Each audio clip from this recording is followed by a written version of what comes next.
ఇప్పుడు ఏప్రిల్ 1 నుంచి చికెన్ షాపులు బంద్ అనే మాట వాస్తవం వచ్చింది. కాకపోతే ఈ వేసవి కాలంలో ఈ రేట్లు అనేది సగటు మనిషికి చాలా ఇబ్బందికరం తీసుకోవడానికి. మాకు గూడా ఇప్పుడు ఇంతకుముందు పెద్ద పెద్ద కోళ్ళొచ్చేటివి బర్డ్స్. దానివల్ల మనకి వేస్టేజ్ తక్కువ ఉంటుండే కొంచెం మిగిలేది.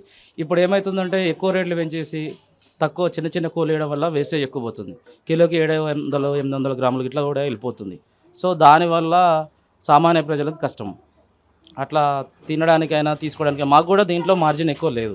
వచ్చే మార్జిన్‌లో సగం ఇప్పుడు ఇంతకుముందు 120, 130 ఉండేది. ఇప్పుడు రూ. 185 కిలో లైవ్ బర్డ్ ఇస్తే, ఇక్కడ తీసుకొని మేము చేయడానికి మాకు దాంట్లో మార్జిన్ ఏమి మిగలడం లేదు. సో, ఇది చాలా కష్టం. సామాన్యులకైనా సరే, మాలాంటి చిన్న చిన్న వ్యాపారస్తులకైనా కష్టం ఇది. ఇప్పుడు ఎంత ఉన్నదన్న రేటు ఎంత ఉన్నది? గతంలో ఎంత ఉండే? రోజు రోజుకు చికెన్ రేట్లు అయితే మారుతూ ఉంటాయి. వేసవి కాలంలో మరింత పెరుగుతూ ఉంటాయి.